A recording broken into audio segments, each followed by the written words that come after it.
Bismillahirrahmanirrahim. Assalamualaikum warahmatullahi wabarakatuh. Nah, selamat pagi anak-anak serta Bapak Ibu wali murid sekalian. Nah, sebelumnya terima kasih saya ucapkan kepada Bapak Ibu sekalian yang sudah mendampingi putra-putrinya dalam pembelajaran di rumah ini. Nah, oke anak-anak, hari ini kita akan membahas beberapa materi di tema 1, subtema 1, pembelajaran kedua. Materi kita hari ini ada dua, yaitu yang pertama mengenai nilai-nilai sila pertama dan kedua Pancasila. Lalu yang materi kedua adalah tentang patung. Nah, oke, langsung saja sebelum kita memulai pembelajaran kita hari ini, silahkan disiapkan alat tulisnya untuk mencatat beberapa hal-hal yang penting dan perlu dicatat nanti. Oke, siap. Nah, oke, kita akan masuk ke pembelajaran.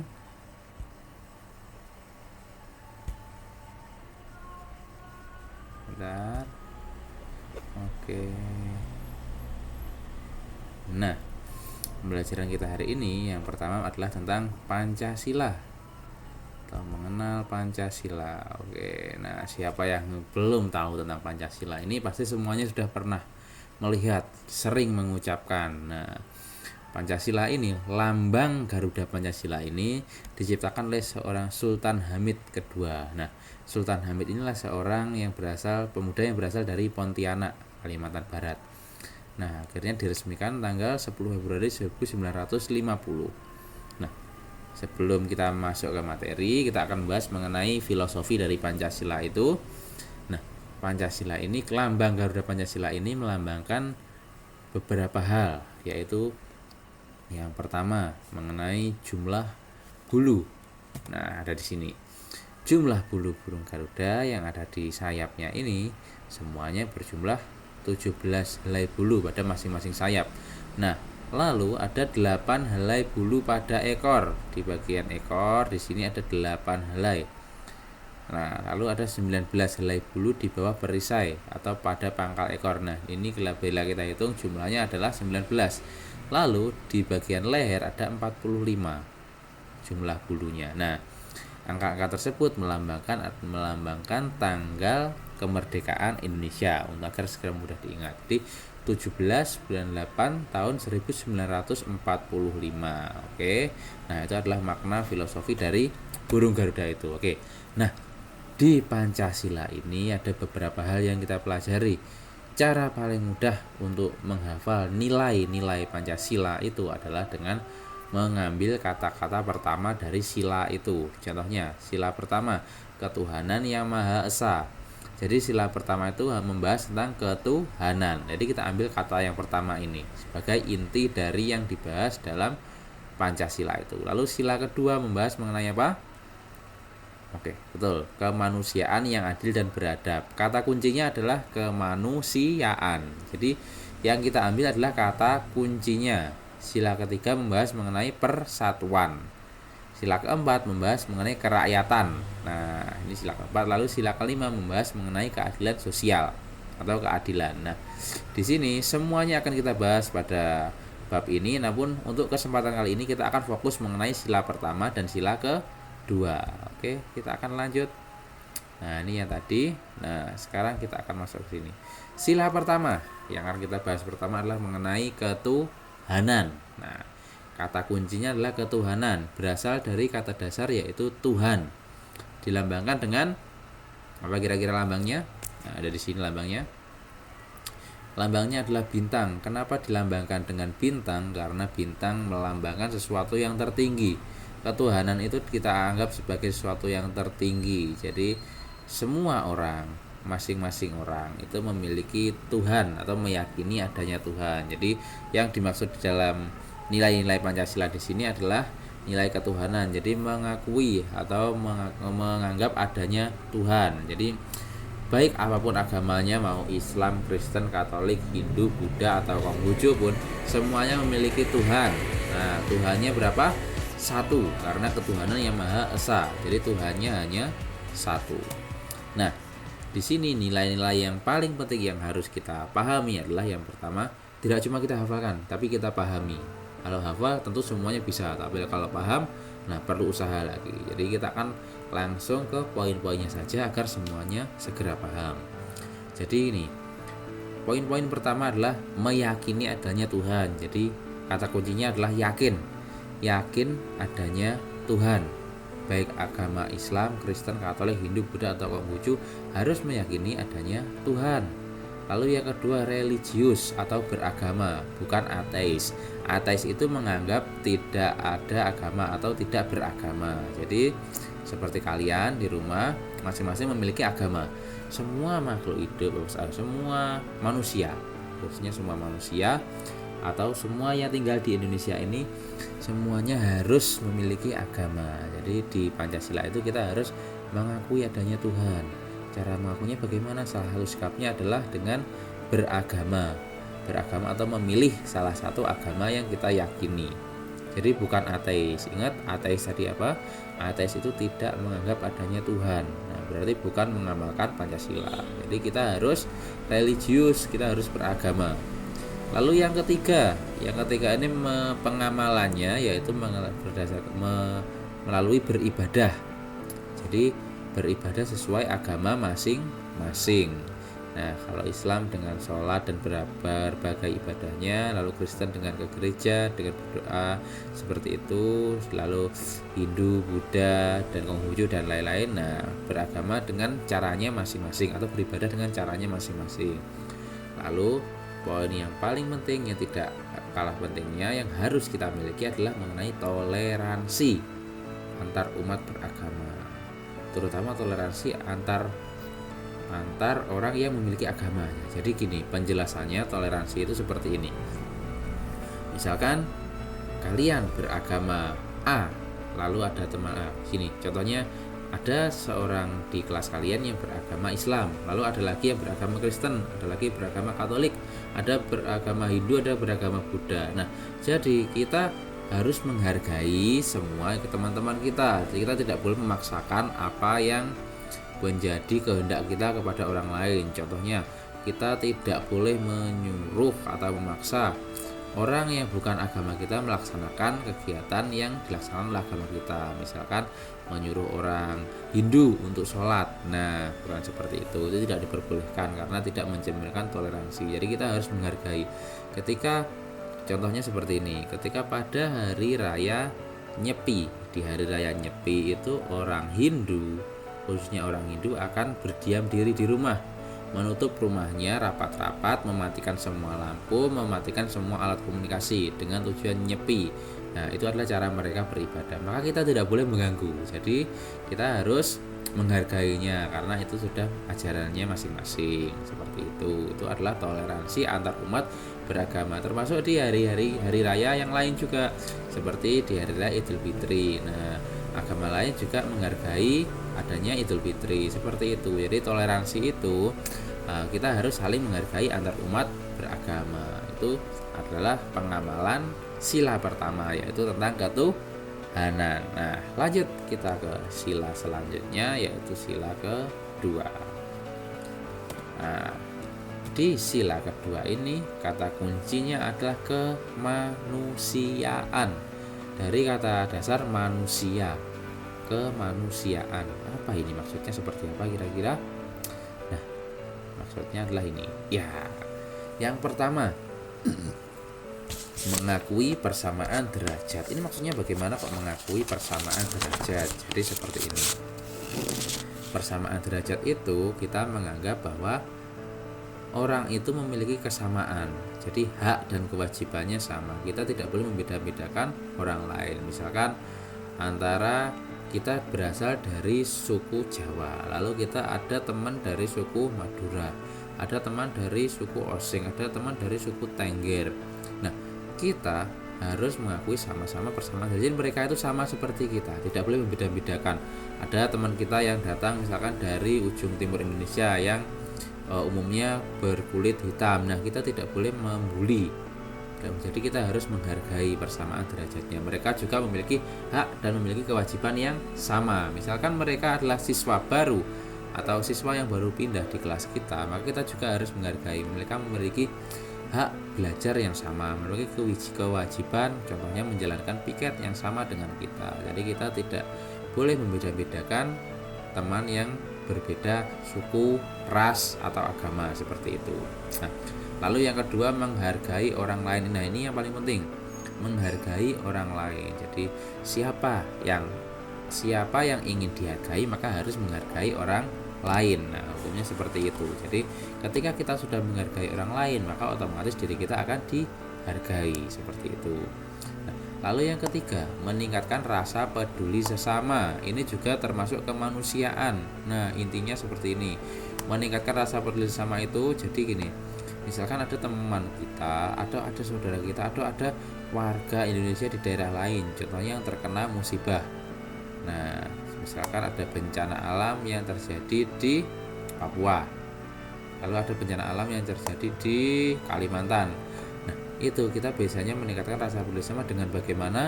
Dengan menggalang dana. Nah, tidak usah jauh-jauh, contohnya seperti ini. Misalkan ada teman kita yang sedang berduka cita, ada salah satu anggota keluarganya yang meninggal, maka kita akan menunjukkan rasa peduli sama kita dengan yang pertama kita mengunjunginya, lalu kita biasanya umumnya menggalang dana seperti itu. Atau ada teman kita yang sedang sakit. Nah, contoh yang paling mudah adalah teman kita sedang sakit, rasa pedulinya sebagaimana kita akan menjenguknya, lalu menanyakan bagaimana kabarnya, mendoakan agar segera sembuh. Itu termasuk kemanusiaan. Jadi rasa peduli dengan orang lain. Lalu yang keempat yang tidak kalah penting adalah tenggang rasa. Nah, tenggang rasa ini seperti apa? Tenggang rasa ini kalau dalam bahasa Jawa adalah tepo seliro. Jadi bagaimana kita menghargai orang lain. Jadi ini juga sama, ini menghargai orang lain juga dengan rasa ini. Bila orang lain sedang melaksanakan kegiatannya, kita tidak boleh mengganggu. Seperti itu adalah tenggang rasa juga. Nah, oke, di kemanusiaan ini sudah paham?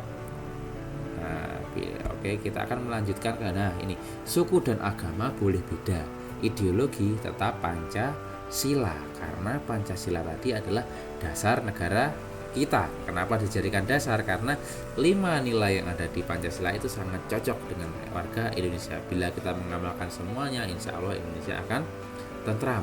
Nah, ideologi itu apa? Ideologi itu adalah landasan atau pedoman atau yang kita jadikan patokan. Nah, jadi kita mengacu pada Pancasila. Kalau misalkan kita berkehidupan sehari-hari, misalkan di daerah kita itu ada masjid, ada gereja, ada wihara. Nah, seperti itu kita juga harus rukun. Itu termasuk pengamalan ideologi Pancasila seperti itu. Lalu ada teman yang terkena musibah, kita ikut membantu. Itu juga pengamalan ideologi Pancasila seperti itu. Oke, di materi Pancasila hari ini ada 2 saja yang kita bahas. Kita lanjutkan di pertemuan selanjutnya.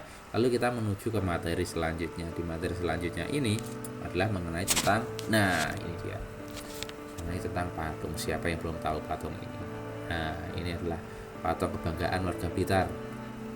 Baru saja dibangun tahun kemarin. Ini ada di sekitar Blitar, perbatasan Blitar kota sebelah timur, di dekatnya Hirlingga. Nah, inilah patung Bung Karno. Nah, yang akan kita bahas hari ini adalah mengenai tentang patung ini. Ini juga.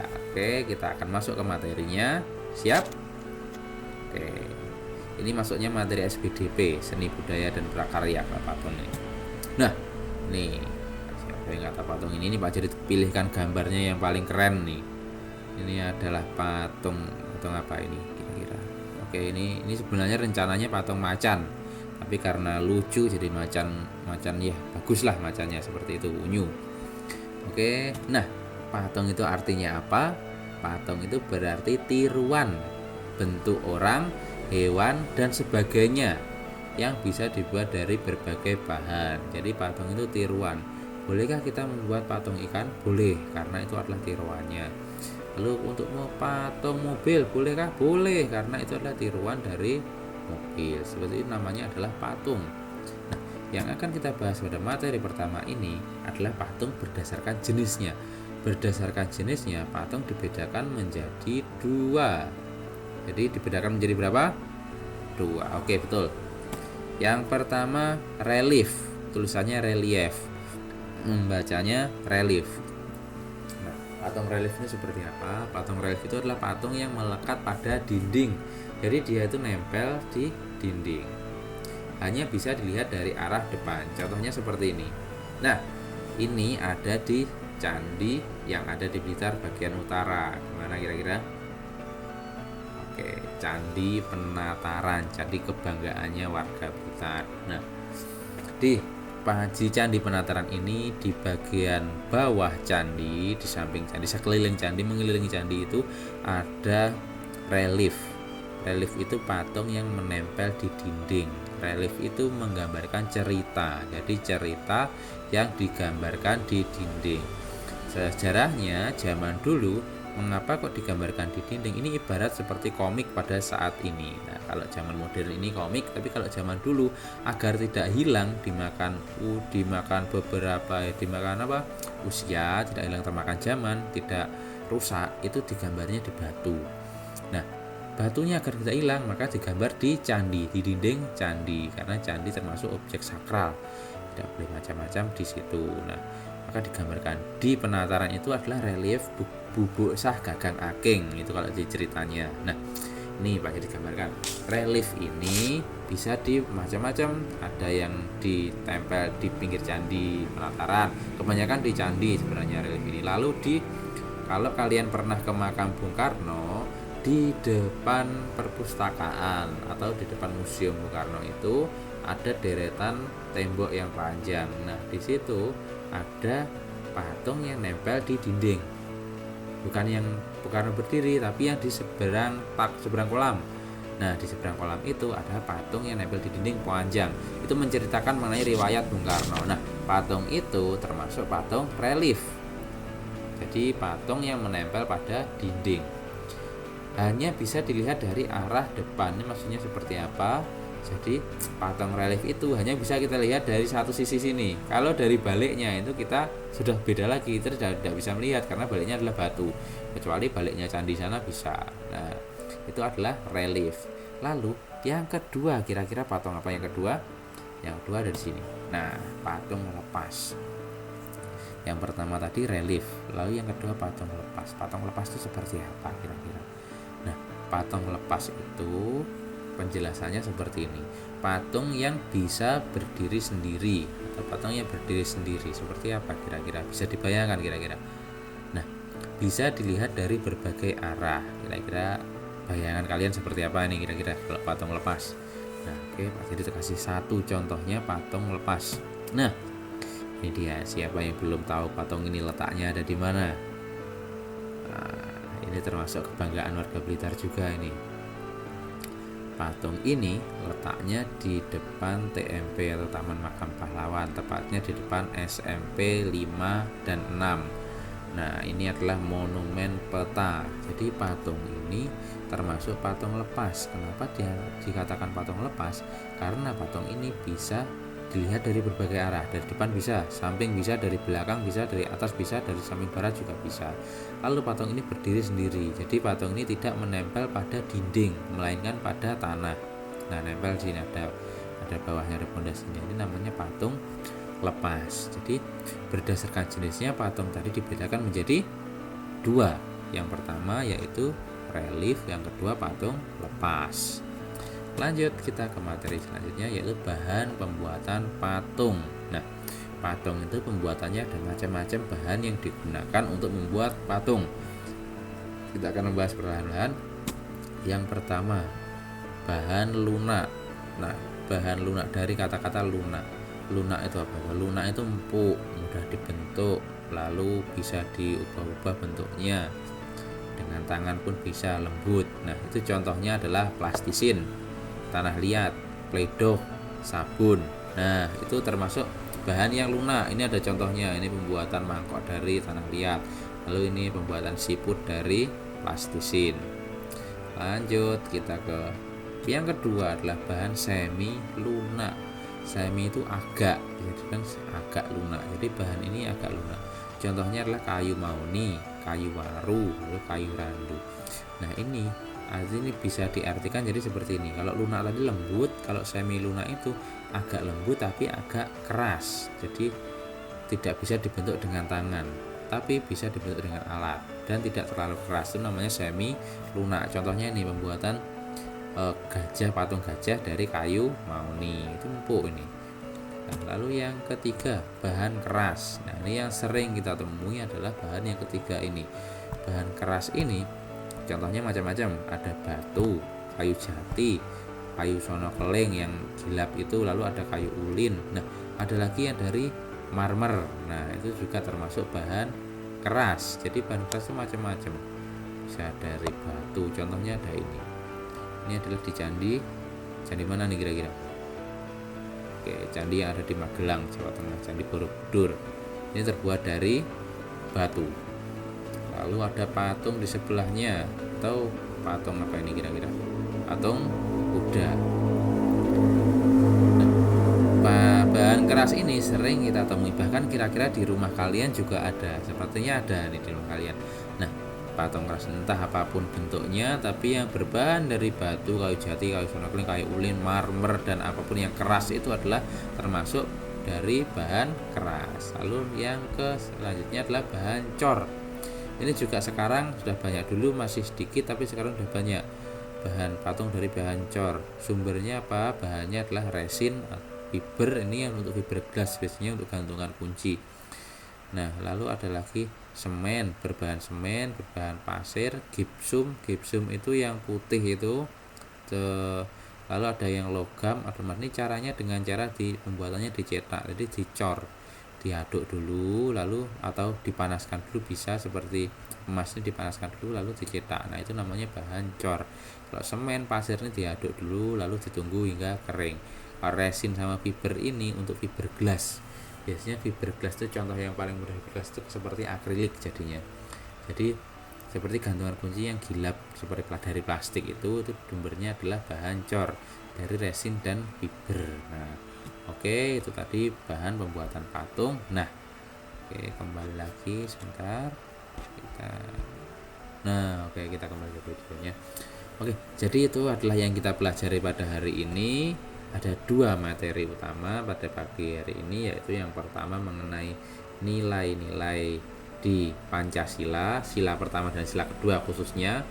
Lalu materi yang kedua mengenai patung, mulai dari pengertian patung, jenis-jenis patung berdasarkan jenisnya, lalu mengenai cara atau bahan-bahan pembuatan patung. Nah, itu yang bisa kita pelajari pada hari ini. Untuk selanjutnya silahkan dipelajari pada buku LKS-nya pada halaman 9, 10, dan 11. Nah, lalu pada halaman 12 itu ada latihan soal. Itu bisa silahkan kalian kerjakan. Bila ada kesulitan silahkan WA ke Pak Jadid, atau silahkan tanya-tanya langsung ke grup, bisa ke Pak Jadid langsung bisa. Nanti bila ada kurang jelas boleh minta dibuatkan video lagi, bisa. Oke, sampai sini dulu, semoga bermanfaat bagi semuanya. Silahkan dicatat poin-poin pentingnya tadi. Nah, ada banyak sekali poin penting yang Pak Jadid sampaikan kali ini. Oke, cukup sekian dulu video pembelajaran kita hari ini. Semoga bermanfaat bagi semuanya.